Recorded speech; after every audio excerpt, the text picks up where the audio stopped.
नमस्कार। केरल में एक विचित्र घटना हुई। घटना पुरानी है, 24 जून की। 24 जून को वायनाड में, केरल के वायनाड में, वायनाड आपको पता है कि राहुल गांधी की लोकसभा कॉन्स्टिट्यूंसी है। उस कॉन्स्टिट्यूंसी में उनका जो ऑफिस है उस पर एसएफआई के स्टूडेंट्स ने, स्टूडेंट विंग है सीपीएम की, उनके कार्यकर्ताओं ने प्रदर्शन किया और दफ्तर के अंदर तक घुस गए। उसके बाद पुलिस एक्शन हुआ, पुलिस ने खाली कराया और उसके बाद वहाँ की फ़ोटो जो ली गई उससे पता चला कि महात्मा गांधी की जो तस्वीर लगी थी वो तोड़ दी गई। कांग्रेस ने आरोप लगाया कि ये एसएफआई के कार्यकर्ताओं ने महात्मा गांधी की तस्वीर तोड़ दी, उनका अपमान किया है। पिनराई विजयन की सरकार ने इसकी जांच के लिए एक एसआईटी का गठन कर दिया। राहुल गांधी चूँकि कांग्रेस के बड़े नेता हैं, कांग्रेस अध्यक्ष रह चुके हैं, हो सकता है फिर हो जाए। और कांग्रेस पार्टी और सीपीएम का जो है संबंध कभी नरम कभी गरम, खास तौर से जो है पश्चिम बंगाल को लेकर, पश्चिम बंगाल में साथ लड़ते हैं, केरल में विरोध में लड़ते हैं। तो एक अलग तरह का संबंध है जो किसी और पार्टी का किसी और पार्टी से है नहीं। लेकिन वो बात अलग है। जब ये एसआईटी की जांच हुई तो पता चला कि इस तस्वीर को, महात्मा गांधी की तस्वीर को तोड़ने वाला कोई एसएफआई का कार्यकर्ता नहीं था, बल्कि कांग्रेस का, यानी राहुल गांधी का जो ऑफिस है वायनाड का, उसमें जो ऑफिस असिस्टेंट है और उसका एक सहायक और 2 और कांग्रेस कार्यकर्ता, ये 4 लोगों ने इसको तोड़ा और इन चारों को गिरफ्तार किया गया। बाद में इनको जो है जमानत मिल गई, छूट गए। अब कांग्रेस कह रही है कि पॉलिटिकल वेंडेटा है।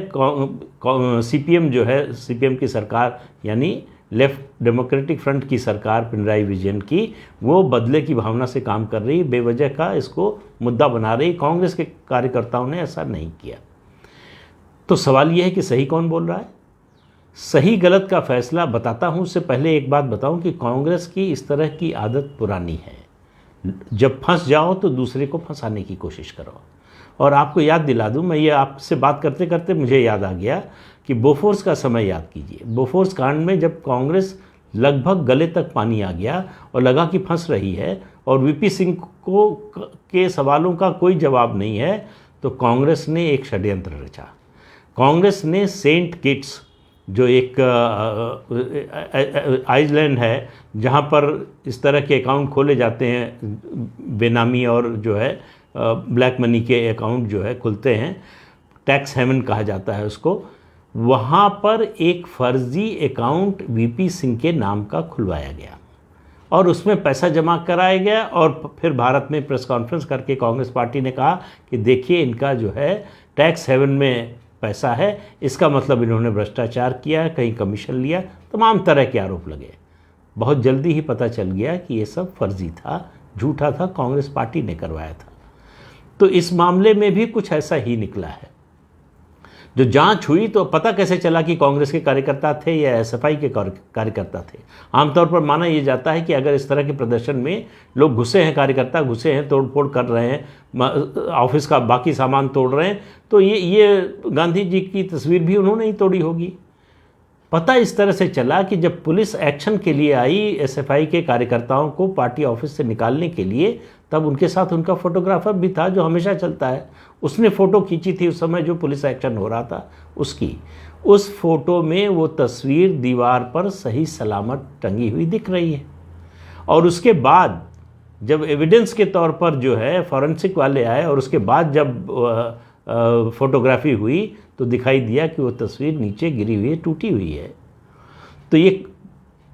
तो फिर पता लगाया गया। उसके बाद ये चार कार्यकर्ता कांग्रेस के पकड़े गए और उनसे पूछताछ की गई, तो पूरा दूध का दूध पानी का पानी हो गया। अब कांग्रेस इसको मानने को तैयार नहीं है। कांग्रेस ने 24 जून के इस मुद्दे को 2 जुलाई को विधानसभा में उठाया था, बड़ा हंगामा किया था कि गांधी जी का अपमान, कांग्रेस पार्टी पर हमला, कांग्रेस पार्टी के नेता, वरिष्ठ नेता जो है राहुल गांधी पर जो है उनके दफ्तर पर हमला। दरअसल ये सब किया जा रहा है क्योंकि वायनाड में राहुल गांधी अब अपने को सुरक्षित नहीं महसूस कर रहे हैं।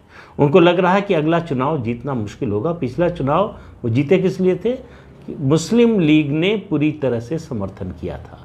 उनका जो चुनाव अभियान की शुरुआत जो हुई थी, वो ऐसा लग रहा था कि भारत में नहीं पाकिस्तान में हो रहा है। इतने हरे झंडे, मुस्लिम लीग के झंडे उनके साथ चल रहे थे। तो इसलिए अब मुस्लिम लीग इस बार उनका समर्थन नहीं करेगी। इसका कारण ये है कि मुस्लिम लीग धीरे धीरे सीपीएम के साथ जाने की तैयारी में है। सीपीएम भी कोशिश कर रही है कि मुस्लिम लीग यूडीएफ से निकलकर उसके साथ आ जाए।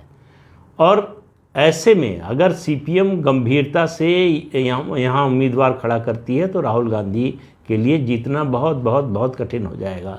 वैसे भी कांग्रेस पार्टी का केरल में स्थिति उसकी खराब ही हो रही है, दिन पर दिन अच्छी नहीं हो रही है, इसके बावजूद कि ये पिनराई विजयन की सेकेंड टर्म है। लेकिन अभी चुनाव में तो 1.5 साल है। फिर भी आप देखिए जिस तरह से पिछले दिनों स्मृति ईरानी गई वायनाड में और ये वहाँ मीटिंग ली और ये बताया कि किस तरह से जो केंद्रीय योजनाएं हैं वो राहुल गांधी के चुनाव क्षेत्र में लागू नहीं हो रही हैं, उसकी उन्होंने व्यवस्था की। उसके बाद सीपीएम के लोग बोलते रहते हैं। तो बार बार ये सवाल आता है कि राहुल गांधी अपने चुनाव क्षेत्र में जाते क्यों नहीं। जब अमेठी में थे तब भी यही हाल था, उसका नतीजा सबके सामने है। 2019 में उनको हार का सामना करना पड़ा, तो वायनाड से भी भागने की तैयारी है। तो ये जो आरोप प्रत्यारोप का सिलसिला है वो उसी का हिस्सा है। अब सवाल ये है कि उन 4 कार्यकर्ताओं जो कांग्रेस के कार्यकर्ता हैं जिन्होंने गांधी जी की तस्वीर को तोड़ा, उनके खिलाफ कांग्रेस कार्रवाई क्यों नहीं कर रही है। तो क्या कांग्रेस के बड़े नेताओं की जानकारी में, बड़े नेताओं से मेरा मतलब केरल के जो बड़े नेता हैं, प्रदेश के नेता हैं, उनकी जानकारी में हुआ, उनके कहने से, उनकी सहमति से या करने के बाद उनको बताया गया, उनकी रजामंदी से हुआ। और मुझे नहीं लगता कि कांग्रेस को ये उम्मीद रही होगी कि इस तरह की 2 फोटोग्राफ आ जाएंगी और उनके ही कार्यकर्ता पकड़े जाएंगे। वो तो एसएफआई पर और पिनराई विजयन पर आरोप लगाना चाहते थे, लेकिन फंसाने के चक्कर में खुद फंस गए। ये है कांग्रेस की हालत। ये है कांग्रेस की हालत केरल में, राहुल गांधी के संसदीय चुनाव क्षेत्र में। इससे आप अंदाज़ा लगा लीजिए कांग्रेस किस मानसिकता से, किस दौर से गुजर रही है। तो आज के अंक में इतना ही। अगले अंक में फिर मिलेंगे किसी नए मुद्दे के साथ।